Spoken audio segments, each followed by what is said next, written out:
चलिए आते हैं कक्षा 11 के नए टॉपिक है समांतर श्रेणी। कक्षा 10 में आप इसको पढ़े हुए हैं। समांतर श्रेणी का मतलब होता है कोई एक सीरीज दे दिया, समान अंतर, समान अगर गैप से हम आगे बढ़ते हैं, एक निश्चित अंतराल से अगर हम बढ़ते हैं तो जो एक श्रेणी प्राप्त होती है वो क्या होती है? समांतर श्रेणी होती है। इसका स्ट्रक्चर होता है a plus b, a plus 2d, a plus 3d, ऐसे डाटा डाट चलते हैं। एक बोलते हैं जो a होता है, एक बोलते हैं प्रथम पद और d को बोलते हैं सर्वांतर। ठीक, और सर्वांतर का मतलब होता है क्या? आप जानते हैं द्वितीय पद माइनस करते हैं प्रथम पद, द्वितीय पद माइनस प्रथम पद होता है। फार्मूले होते हैं इसको, इसके प्रारंभ से nवां पद a plus n minus 1 into d, फार्मूले होते हैं अंत से nवां पद का l minus n minus 1 into d। कहता है कभी कभी क्वेश्चन में कि जो सीरीज दी गई है दिखा दीजिए कि यह समांतर श्रेणी है कि नहीं है, तो उसके लिए फार्मूला होता है d1 बराबर d2 बराबर d3 बराबर डाटा डाट अगर करते हैं, इसके बीच का अगर अंतर समान हो जाता है तो बोलते हैं कि वह समांतर श्रेणी है। नोट कर लीजिए। पहले क्वेश्चन की बात करते हैं तो कहता है कि आपको यह Tn दे दिया, A17 पूछ रहा है, A24 पूछ रहा है। A17 का मतलब आप अगर इसको देखें तो A17 जहां n है वहां 17 इधर हम रखते हैं तो A17 हुआ, तो आपको इधर भी रखना होगा, जहां जहां n वहां 17 रख लीजिए तो 17 ऋण 3, तो A17 का मतलब आप इसको गुणा करते हैं 17 चौके 68, तो 68 ऋण 3, तो A17 का मान कितना आया? तो आपने कहा घटा लेते हैं, A17 कितना हो गया? 25 हो गया। इसी तरह से A24 पूछ रहा है, A24 का मतलब आपने इधर 24 रखा तो इधर भी 24 रखना होगा, तो 4 गुणित 24 ऋण 3, तो ये हो गया 6, 96 ऋण 3, तो A24 का मान कितना दिख रहा है आपको? A24 का मान कितना दिखा? 93 दिखा। इसी तरह से इसके अगर हम सेकेंड भाग पे चले तो सेकेंड भाग ध्यान दीजिएगा, कह रहा है कि an दे दिया गया है n minus 2 अपान n plus 3, और इसमें कहता है कि आप A20 बता दीजिए। तो जैसा आपने पहला क्वेश्चन किया, जहां जहां n था वहां 17 रखा तो 17 आया, 24 रखा तो 24 आ गया। इसी तरह से यह दिया गया है A20 पूछने का मतलब कि जहां जहां n है इधर अगर हम 20 रखेंगे तो A 20 हो जाएगा। तो इसका मतलब कि जब आप इधर n की जगह पर 20 रख रहे हैं तो इधर भी तो रखना होगा, तो इसका मतलब कि जहां जहां n है वहां 20 रख दीजिए। तो चलिए जहां जहां n है वहां 20 रखते हैं, तो 20 ऋण 2 और 20 धन 3 कर देंगे, तो 20 और 20 में से 2 गया 18 बोल देंगे, यह 23 हो गया।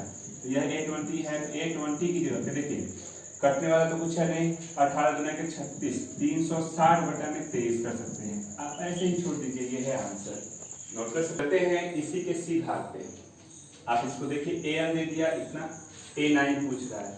आप क्वेश्चन को देख के यही कर रहे हैं कि जहां जहां n है वहां 9 लिख दे। तो चलिए यहाँ अगर 9 करते हैं तो A9 इज इक्वल टू -1 की पावर 9 - 1 और 9 की पावर 3। 8 हो गया पावर, 1 मतलब पार्श्विक धनात्मक सम संख्या, तो ऋण 1 की घात अगर सम संख्या होती है तो उसका मान धनात्मक हो जाता है, तो ऋण तो हट गया।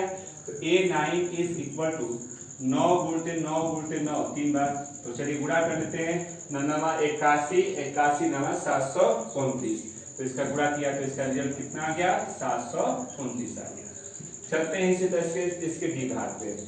an दिया है, A7 पूछ रहा है, बस आपने कहा कि जहां जहां n है वहां 7 रख दीजिए, तो 7 रखते हैं तो A7 इज इक्वल टू 7 के पावर 2 और 2 के पावर 7, तो A7 की वैल्यू हो गई 7 का वर्ग 49, 2 के 7, तो 2 दूना के 4 दूना के 8 दूना 32 64 128, इसका गुणा करने पे कितना है? 2 की घात 7 का मान 128, तो यह है इसका मान। नोट कर लेते हैं इसी के क्वेश्चन नंबर 2 पे। तो 2 नंबर क्वेश्चन देखिए दिया गया है कि दी गई परिभाषाओं के आधार पर निम्नलिखित प्रत्येक अनुक्रम के प्रथम 3 पद बताइए। पहले वाले क्वेश्चन की बात कर रहा है, तो कह रहा है कि अगर an दे दिया 2n + 5, तो इसके 3 पद बताना है। 3 पद का मतलब A1 A2 A3, यानी हमको 3 पद बताने का मतलब n की जगह पे 1 2 3 क्रम से रख दीजिए। अगर 1 रखेंगे, n इज इक्वल टू 1 रखते हैं तो A1 आएगा, इधर भी रखिए 2 × 1 + 5, 2 + 5 कितना हो गया? 7 हो गया। n इज इक्वल टू 2 लेते हैं तो a2 तो यहाँ पे हो जाएगा n इंटू 2 प्लस 5, 4 और 5, 4 धन 5 कितना हो जाएगा 9 हो जाएगा। n की जगह पे अगर 3 लेते हैं तो जहाँ जहाँ n है वहाँ 3 ले लीजिए तो 2 गुणते 3 धन 5 तो 6 धन 5 कितना हो गया 11 हो गया। तो इसके प्रथम 3 पद क्या है तो प्रथम 3 पद 7, 9, 11 ये इसके 3 पद हो गए। इसी तरह से चलते हैं इसका सेकेंड भाग अगर हम ध्यान दें तो सेकेंड भाग में कह रहा है कि an is equal to n minus 3/4 कहता है इसके भी 3 पद बता दीजिए। तो 3 पद बताने का मतलब n की जगह पे 1, 2, 3 रखेंगे, हमको n की जगह पे 1, 2, 3 रख देंगे तो 3 पद आ जाएंगे। तो चलिए अगर 1 लेते हैं तो 1 लेंगे तो a1 होगा तो 1 माइनस 3/4 माइनस 2/4 माइनस 1/2 हो गया। n की जगह पे अगर 2 लेते हैं तो a2 रखिए तो 2 माइनस 3/4 माइनस 1/4। n की जगह पे अगर 3 लेते हैं तो a3 3 माइनस 3/4 यानी 0। तो इसके 3 पद क्या हैं माइनस 1/2 माइनस 1/4 और 0। नोट कर लीजिए। पता है क्वेश्चन नंबर 3 आपके सामने है an दे दिया तो क्वेश्चन में पूछ रहा है कि इसका 20वां पद क्या होगा यानी a20 पूछ रहा है। a20 को देख करके आपने कहा कि जहां जहां n है आपको कितना रखना होगा 20 रखना होगा। तो चलिए रख लेते हैं a 20 हो गया 20 ऋण 1 2 ऋण 20 और 3 धन 20 बोलते हैं तो ये हो गया 19, ये हो गया ऋण 18 और ये हो गया 23। आप इसको गुणा कर लेंगे तो गुणा कर लेते हैं इसको तो ये हो गया गुणा आपका रिजल्ट आ रहा है 7866 ये है इसका आंसर। गुणा करना आप जानते कर सकते हैं। क्वेश्चन नंबर 4 की बात करते हैं तो क्वेश्चन नंबर 4 में आपको दिया गया ध्यान से देखिए क्वेश्चन नंबर 4 क्या है। तो 4 में दिया गया है कि a1 is equal to 1 an is equal to an minus 1 और plus 2 greater than equal to 2 के लिए 5 पद बताने हैं। आपको कह रहा है कि हमको ऐसा कुछ दे दिया गया तो 5 पद बताइए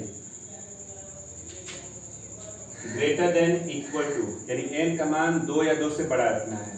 तो क्या आपको रखना होगा तो n का मान 2, 3, 4, 5, 6 रखेंगे। 1, 2, 3, 4, 5 पद बनेंगे। तो चलिए पहले n इज इक्वल टू 2 लेते हैं। कहाँ रखेंगे इसी में रखेंगे तो जहां जहां n है वहां 2 रख लीजिए।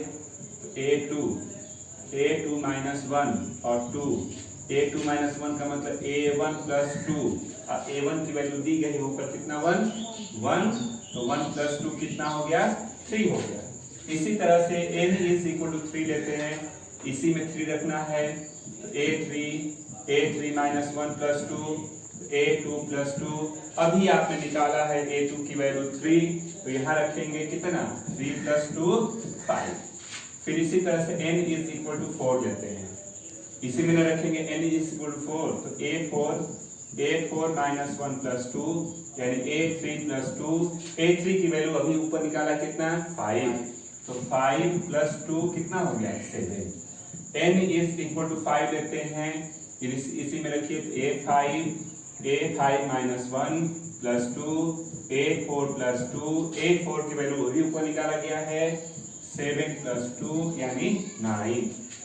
इसी तरह से n की जगह पे 6 रखेंगे तो n की जगह पे अगर 6 लेते हैं यहाँ रखिए a6 minus 1 plus 2 a5 plus 2 a5 की वैल्यू अभी ऊपर निकाला है आपने 9 प्लस 2 यानी कितना हो गया 11। तो इसके 5 पद क्रमशः कौन कौन से हैं 3, 5, 7, 9, 11 ये है इसके आंसर। नोट कर लें। तो आपके एग्जाम्पल खत्म हो गए। चलते हैं इसकी पहली प्रश्नावली पे। पहला क्वेश्चन आपके सामने दिख रहा है an इज इक्वल टू कितना कहता है कि इस श्रेणी की 5 पद बताइए। 5 पद का मतलब a1 a2 a3 a4 और a5 कैसे आएगा तो n की जगह पे क्रमशः 1 2 3 4 5 रखेंगे तभी ना 5 पद आएंगे।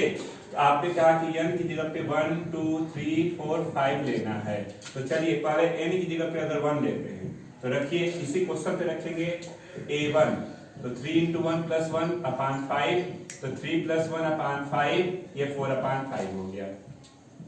n की जगह पे अगर 2 लेते हैं तो रखिए ये हो गया a2 3 into 2 plus 1 upon 5 6 plus 1 upon 5 यानी 7 upon 5 हो गया।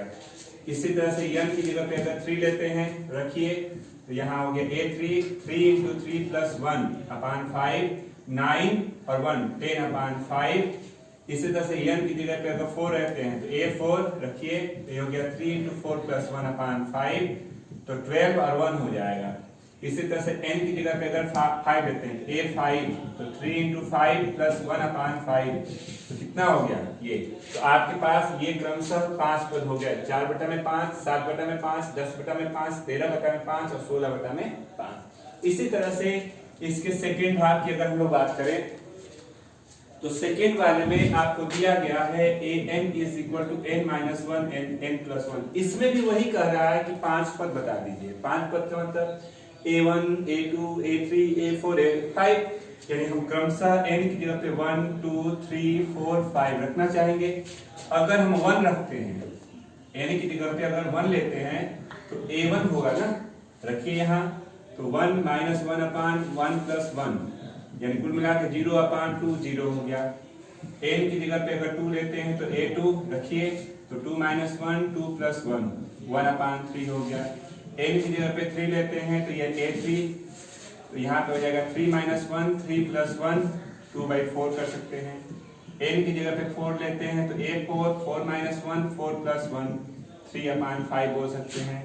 n की जगह पे 5 लेते हैं a5 5 minus 1 5 plus 1 4/6 कर सकते हैं। तो इसके 5 पद हो गए, 0, 1/2, 2/4, 3/5, 4/6। नोट कर ले। चलते हैं इसके तीसरे भाग पे। कहता है कि an is equal to n minus 1 को समझा लीजिए। ठीक है, इसके 5 पद बताइए। मतलब सीधा सा है कि n की जगह पे 1 2 3 4 5 रखना चाहते हैं।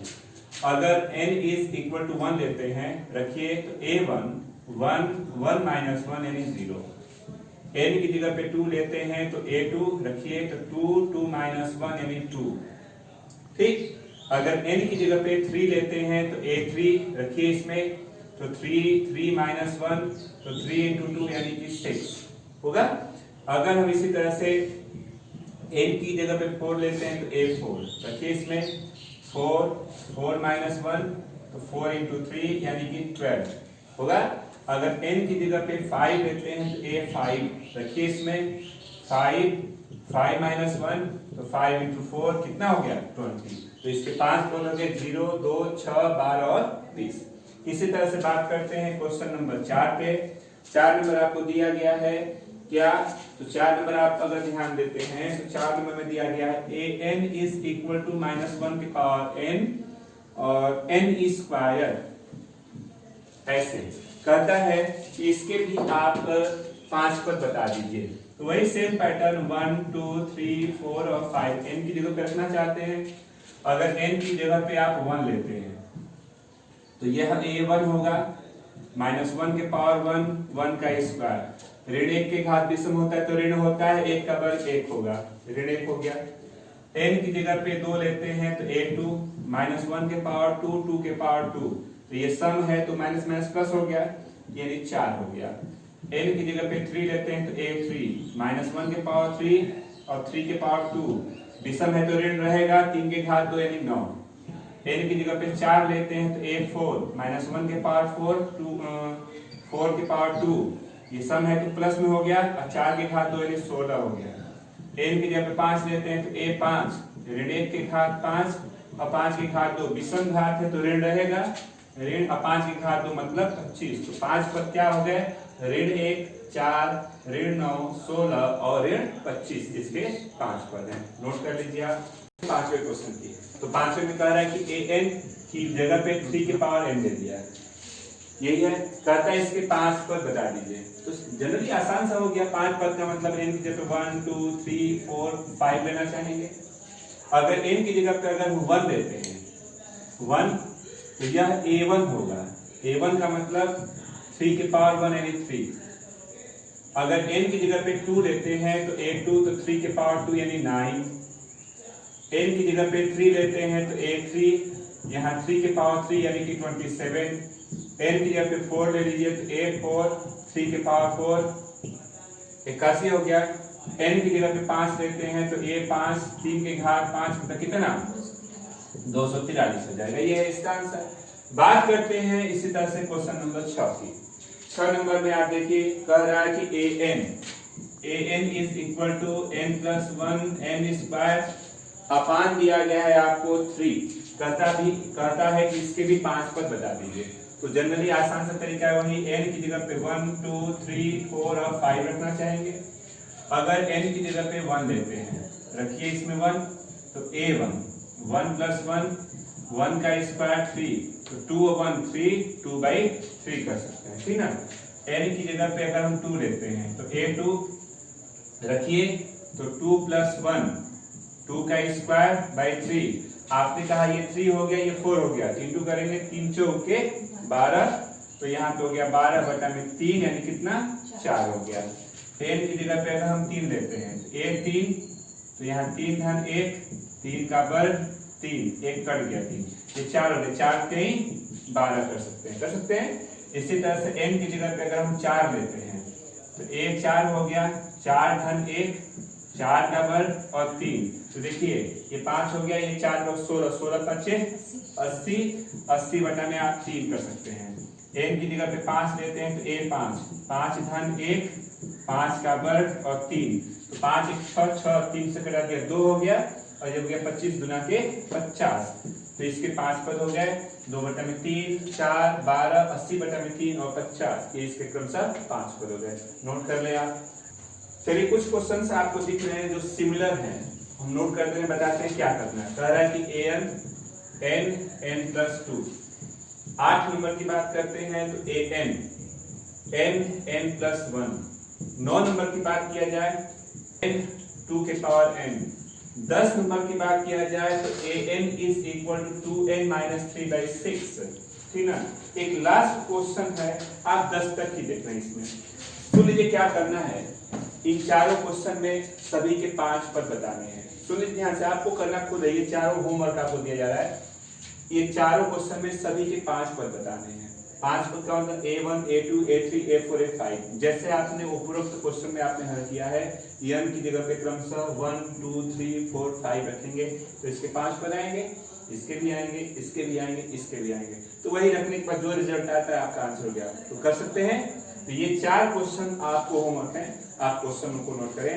कल इस प्रश्नावली के 10 के बाद नेक्स्ट क्वेश्चन को चला जाएगा, और आप ध्यान से पढ़ें। आज बस इतना ही।